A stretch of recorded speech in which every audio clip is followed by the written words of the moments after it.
আসসালামু আলাইকুম। স্বাগতম জানাচ্ছি বিবিসি নিউজ আন্তর্জাতিক সংবাদে।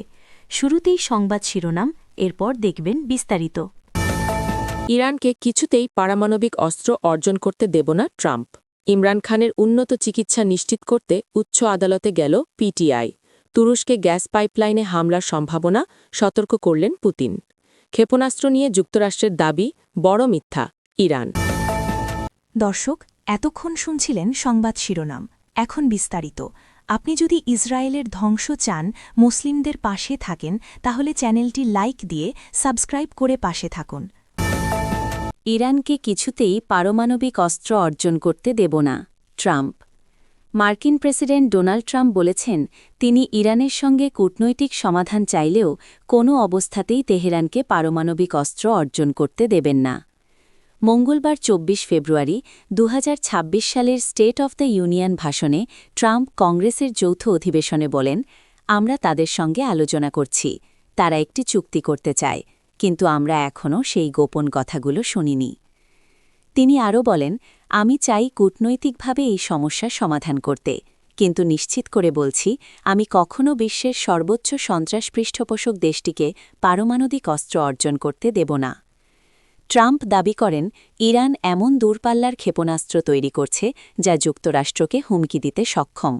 তিনি বলেন, তারা ইতোমধ্যে এমন ক্ষেপণাস্ত্র তৈরি করেছে যা ইউরোপ এবং আমাদের বিদেশি ঘাঁটিগুলোকে হুমকি দিতে পারে। এর আগে মার্কিন পররাষ্ট্রমন্ত্রী মার্কো রুবিও সিনিয়র আইন প্রণেতাদের সঙ্গে একটি রুদ্ধদ্বার বৈঠকে ইরান ইস্যুতে ব্রিফ করেন, যখন ট্রাম্প ইরানের বিরুদ্ধে হামলার পরিকল্পনা নিয়ে ভাবছিলেন। ইরানের পররাষ্ট্রমন্ত্রী আব্বাস আরাঘচি মঙ্গলবার জানান, স্বল্প সময়ের মধ্যে একটি ন্যায্য চুক্তিতে পৌঁছাতে দৃঢ় মনোভাব নিয়ে আমরা জেনেভায় যুক্তরাষ্ট্রের সঙ্গে আলোচনায় বসছি। ইমরান খানের উন্নত চিকিৎসা নিশ্চিত করতে উচ্চ আদালতে গেল পিটিআই। পাকিস্তান তেহরিকে ইনসাফের পিটিআইয়ের প্রতিষ্ঠাতা ও সাবেক প্রধানমন্ত্রী ইমরান খানের উন্নত চিকিৎসার প্রয়োজন বলে জানিয়েছেন দলটির জ্যেষ্ঠ নেতারা। সাবেক বিশ্বকাপ জয়ী ক্রিকেটারের চোখের বিশেষ চিকিৎসা নিশ্চিত করতে আজ বুধবার ২৫ ফেব্রুয়ারি দেশটির সুপ্রিম কোর্টের দ্বারস্থ হয়েছে দলটি। ইমরান খানকে দ্রুত ইসলামাবাদের শিফা ইন্টারন্যাশনাল হাসপাতালে স্থানান্তরের আবেদন জানিয়েছে পিটিআই।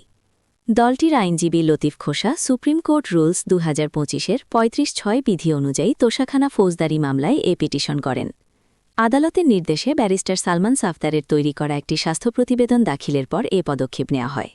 আবেদনে অনুরোধ করা হয়েছে যেন রেটিনা বিশেষজ্ঞের মাধ্যমে চোখের বিশেষায়িত চিকিৎসার জন্য ইমরান খানকে অবিলম্বে শিফা ইন্টারন্যাশনাল হাসপাতালে স্থানান্তর করা হয়।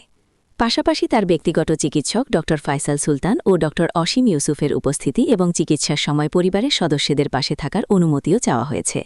পিটিশনে বলা হয়েছে, ইমরান খানের চোখের উপযুক্ত চিকিৎসার জন্য তাকে অবিলম্বে ইসলামাবাদের শিফা ইন্টারন্যাশনাল হাসপাতালে স্থানান্তর করা হোক এবং তার ব্যক্তিগত চিকিৎসক ড ফায়সাল সুলতান ও ড অসীম ইউসুফকে সেখানে যাওয়ার অনুমতি দেয়া হোক।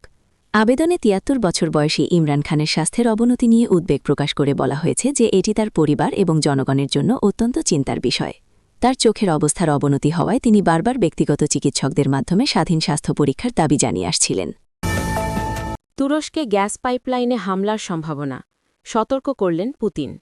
রাশিয়ার প্রেসিডেন্ট ভ্লাদিমির পুতিন বলেছেন, রাশিয়া এমন গোয়েন্দা তথ্য পেয়েছে যা ইঙ্গিত দেয় তুরস্কে যাওয়া টার্ক স্ট্রিম এবং ব্লু স্ট্রিম প্রাকৃতিক গ্যাস পাইপলাইনে স্যাবোটাজের চেষ্টা হতে পারে। মঙ্গলবার ২৪ ফেব্রুয়ারি মস্কোর ফেডারেল সিকিউরিটি সার্ভিস এফএসবি এর বৈঠকে তিনি এ মন্তব্য করেছেন। স্থানীয় রাশিয়া ও তুরস্কের সংবাদমাধ্যম অনুযায়ী পুতিন বলেন, এ তথ্য ইঙ্গিত দেয় যে রাশিয়ার সমুদ্র তলে থাকা গ্যাস অবকাঠামোর উপর হামলা হতে পারে। তিনি এই সম্ভাব্য হুমকিকে ইউক্রেন যুদ্ধ নিয়ে চলমান আলোচনাকে ব্যাহত করার প্রচেষ্টার সঙ্গে যুক্ত করেছেন। তিনি আরও বলেন, রাশিয়ার শক্তি ও পরিবহন অবকাঠামোকে আরও শক্তভাবে সুরক্ষিত করতে হবে। মস্কো ইউক্রেনকে যুদ্ধ চলাকালীন কৌশলগত সুবিধাসমূহে হামলার জন্য দায়ী করছে। পুতিন চতুর্থ বার্ষিকীতে এই সংঘাতের প্রসঙ্গে এফএসবিকে গুরুত্বপূর্ণ অবকাঠামোর নিরাপত্তা বাড়ানোর নির্দেশ দিয়েছেন। তিনি সম্ভাব্য বিস্ফোরণ এবং ব্ল্যাক সি তলে থাকা দুটি পাইপলাইনকে লক্ষ্য করে হামলার বিষয়টিকে গুরুত্ব দিয়েছেন। উল্লেখ্য, টার্ক স্ট্রিম ও ব্লু স্ট্রিম পাইপলাইনগুলো রাশিয়ার প্রাকৃতিক গ্যাস তুরস্কে পৌঁছে দেওয়ার জন্য তৈরি করা হয়েছিল। ক্ষেপণাস্ত্র নিয়ে যুক্তরাষ্ট্রের দাবি বড় মিথ্যা ইরান। যুক্তরাষ্ট্রের ক্ষেপণাস্ত্র সংক্রান্ত দাবিগুলোকে বড় মিথ্যা হিসেবে প্রত্যাখ্যান করেছে ইরানের পররাষ্ট্র মন্ত্রণালয়। মার্কিন প্রেসিডেন্ট ডোনাল্ড ট্রাম্পের দাবি অনুযায়ী তেহরান এমন ক্ষেপণাস্ত্র তৈরি করছে যা যুক্তরাষ্ট্রকে আঘাত করতে সক্ষম।